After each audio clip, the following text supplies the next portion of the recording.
Mga tindahan sa isang palengke sa Quiapo, Maynila nagpaparami ng mga pirated na pelikula with matching covers pa.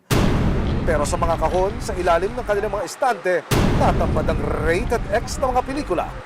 Sa isinagawang surveillance ng OMB kasama ang Criminal Investigation and Detection Group o CIDG ng Manila District Field Unit o MDFU, natuklasan nilang hindi lang pala seller ng mga tindahan na ito, sila rin mismo ang nagre-reproduce ng mga kopya ng malalaswang pelikula.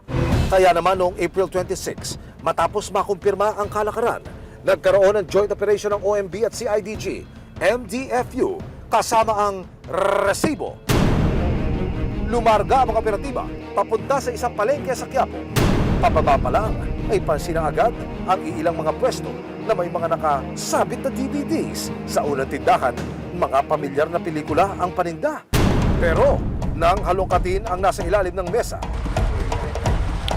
surprise! Sandamakmak ang rated X na mga pelikula. Ang alam nga po namin, wala na po talaga. Ayun ang Zero na. Kaya na-shock ako na meron pa palang ganyan dito sa amin. Actually, ngayon first time to eh. Na-shutdown po yan ng 2010 to 2011, kasagsagan na mainit. Talagang sinutdown po lahat dito. Yan. Nang pasukin ang isa pang stall na ito, natunto naman ng mga pulis ang ilang mga makina o burner na ginagamit ng mga tindero upang mag-reproduce ng mga pelikula. Sell no more dahil walang lusot pag may resibo. Ang pinakanakababakala, laganap ang child pornography sa kanilang mga paninda. Cut! Tapos na ang palabas, mga kuya! Siguro more or less 50 to 80 boxes na pornographic materials. As you can see kanina, makikita tayong mga printer, meron tayong monitors, meron din tayong mga DVD players. Dito na rin sila nagbe-burn ng mga materials nila. Very disturbing, kasi may nakita tayo ng mga porn materials na nakalagay yung mga child abuse o mga bata na ginagawang models.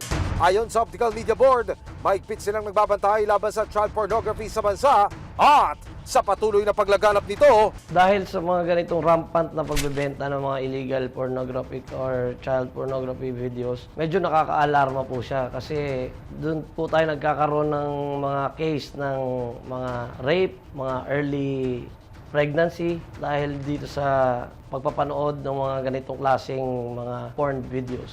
Well, binabalaan po namin ang publiko, especially sa mga magawa pa rin ng mga illegal na pagbebenta ng mga pirated CDs at DVDs na nakamanman kami sa inyo. Bistado ang mga nagtitinda ng mga pirated DVD sa Quiapo, Maynila. Nagpaparami ng mga pirated na pelikula with matching covers pa. Pero sa mga kahon, sa ilalim ng kanilang mga estante, tatambad ang rated X na mga pelikula. Ang kanilang itinatagong lihim na booking din. Mga child pornography raw ang karimari-marim na hot selling. Very disturbing, kasi may nakita tayo ng mga porn materials na nakalagay yung mga child abuse o mga bata na ginagawang models. Sa pakikipag-usap ng resibo sa isa sa 4 na suspect, si ate wala raw alam tungkol sa adult films niyang ibinebenta. Di nga. Kaya din po ako nakakontinue nito. Akala ko naman sir na wala na, kaya hindi naman na po siya na naman dito sa atin. Kaya sir, abang wait here. Wala po, hindi po ako gumagawa ng porn sir. Kasi kahit nga po mag-pick up ako, ikaw ako kukulari. Magkano ba bentahan ng ganito? 20 po sa retail po ang bigay namin. Dinala ang mga suspect at mga nakumpiskang items sa opisina ng CIDG, MDFU. Naharap sina Rose, Anna, John at Matthew. Hindi nila tunay na pangalan sa kasong violation of Article 201 of the Revised Penal Code o obscene publication. Kung mapatunayang may sala, pwede silang makulong ng mahigit 6 hanggang 12 taon at magbayad ng multang hindi bababa ng 6,000 hanggang 12,000 pesos. Paalala ng mga otoridad, mahigpit na ipinagbabawal sa batas ang paimirata, lalong-lalo na ang pagbebenta ng mga kalay na litrato o pelikula.